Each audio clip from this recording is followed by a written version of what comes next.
Class 9th के MP board के सभी छात्र ध्यान देकर सुने। आज के इस वीडियो के अंतर्गत देखिए, आज मैं आप सभी को वार्षिक परीक्षा के लिए यहाँ पर आज विषय गणित का सेट बी बताने जा रही हूँ। इसके पहले सेट ए बता चुकी है, यदि आपने नहीं देखा हो तो उसको देख लीजिएगा।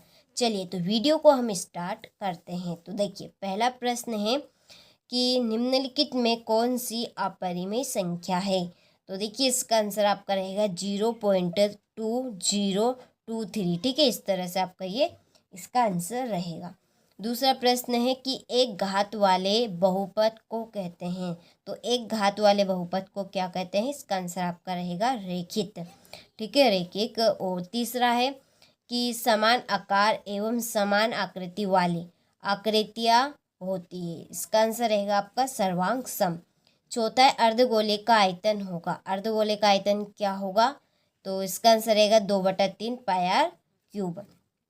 पांचवा प्रश्न है यदि 2x - 3 = 5 तो x का मान होगा। इसका आंसर रहेगा आपका 4। छठा प्रश्न है बहुपद x² - x + 4 में x का गुणांक है। तो x का गुणांक क्या है यहाँ पर -1। ठीक है, इस समीकरण में x का गुणांक इसके आगे, ठीक है, जो भी संख्या वो उसका गुणांक बनेगी। तो उसके आगे कोई सी भी संख्या नहीं, तो जहाँ पर कोई सी भी संख्या नहीं होती वहाँ पर 1 होता है। ठीक है, और चिन्ह तो यहाँ पर लगा है प्लस माइनस का, तो माइनस का 1 रहेगा। ठीक है, तो इस तरह से हमने सही विकल्प यहाँ पर कंप्लीट कर ली है। तो स्क्रीनशॉट यदि आपने नहीं लिया हो तो आप स्क्रीनशॉट अच्छे से ले लीजिए। ठीक है, चलिए अब बढ़ते हैं अगले प्रश्न की ओर। तो देखिए कि दो संख्याएं p/q इक्वल नहीं है 0 के रूप में व्यक्त की जा सकती है, जहां p/q पूर्णांक है, डैश कहलाती है। इसका आंसर आपका रहेगा अपरिमेय संख्या। दूसरा प्रश्न है किसी बिंदु की x अक्ष से लंबवत दूरी उस बिंदु का डैश निर्देशांक अथवा डैश कहलाती है। तो देखिए, आपका पहले में भराएगा y और दूसरे में भराएगा आपका कोटि। ठीक है, चलिए इसके बाद में तीसरा कि यदि 3 या अधिक बिंदु एक ही सरल रेखा में हो तो वे बिंदु डैश कहलाते हैं। क्या कहलाते हैं, संरेख बिंदु। ठीक है, तो चलिए स्क्रीनशॉट आप अच्छे से ले लीजिए यहाँ से। इसके बाद में देखिए हम आगे के देखते हैं इसके। तो देखिए चौथा प्रश्न है कि वह चतुर्भुज जिसके विकर्ण परस्पर समकोण पर समद्विभाजित करे डैश होता है। तो इसका आपका आंसर रहेगा सम चतुर्भुज। और पांचवा अर्धवृत्त का कोण डैश होता है। इसका आंसर रहेगा 180 डिग्री।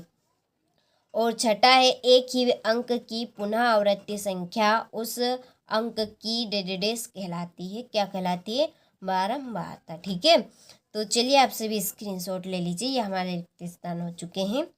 इसके बाद में देखिए 1/100 इसकी आपकी जोड़ी रहेगी 0.01। प्रांत की जोड़ी रहेगी आपकी x निर्देशांक 90 डिग्री से अधिक एवं 180 डिग्री से कम ताप वाला कोण। इसका आंसर आपका रहेगा अधिक कोण। 2 बारंबार वृत्तों की त्रिज्याएं बारंबार रेखा y अक्ष को काटे। इसका आंसर आपका रहेगा x का मान 0, x² - y², ये आपका सूत्र है। ठीक है, x + y और x - y। ठीक है, तो इस तरह से हमने चलिए जोड़ी कंप्लीट कर ली है। तो स्क्रीनशॉट आप अच्छे से ले लीजिए। इसके बाद में देखिए कि मूल बिंदु के निर्देशांक लिखिए। तो मूल बिंदु के निर्देशांक 0,0 और पूरक कोण क्या है, तो जब दो कोणों का योग 90 डिग्री हो, ठीक है, वो आपका क्या कहलाएगा, पूरक कोण कहलाएगा। तीसरा है 4 रेखाखंडों में निर्मित आकृतियाँ क्या कहलाती है। तो देखिए इसका आंसर आपका रहेगा चतुर्भुज।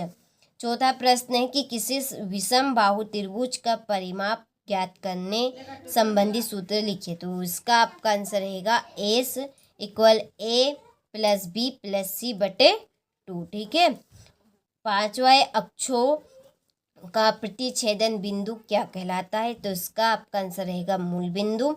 छठा है ऐसा बहुपद क्या कहलाता है जिसमें केवल एक पद हो।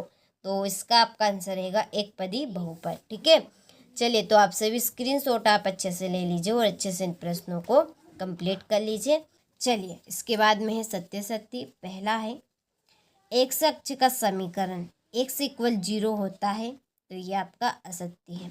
दूसरा है संपूरक कोणों का योग 90 डिग्री होता है, तो ये भी आपका असत्य है। तीसरा है सभी वृत्त सर्वांग सम होते हैं, असत्य है। बिंदु -8 और 0 x अक्ष पर स्थित है, एकदम सही है। प्रत्येक पूर्ण संख्या एक पूर्णांक होती है, सत्य बात है। और बहुपद 7 एक पदी व्यंजक है, तो ये आपका सत्य रहेगा। ठीक है, तो ये सत्य कंप्लीट हो चुके हैं। देखिए हमने इस पेपर की पीडीएफ एक तैयार की है। पीडीएफ के लिए आप सभी को डिस्क्रिप्शन में नंबर दी है, आप उन नंबर से कांटेक्ट कर लीजिए। आपको पूरी जानकारी नंबर पे मिल जाएगी कांटेक्ट करने के बाद। ठीक है, इसके बाद में ये आपका क्वेश्चन नंबर 6 है, यहाँ से देख लीजिए। इस तरह के आपके वार्षिक परीक्षा में आपसे प्रश्न पूछे जाएंगे, तो कुछ प्रश्न आपके ये रहे। ठीक है, टोटल यदि हम प्रश्न की बात करें तो टोटल प्रश्न आपसे बोर्ड एग्जाम में पूछे जाएंगे 23 प्रश्न। ठीक है, तो हमने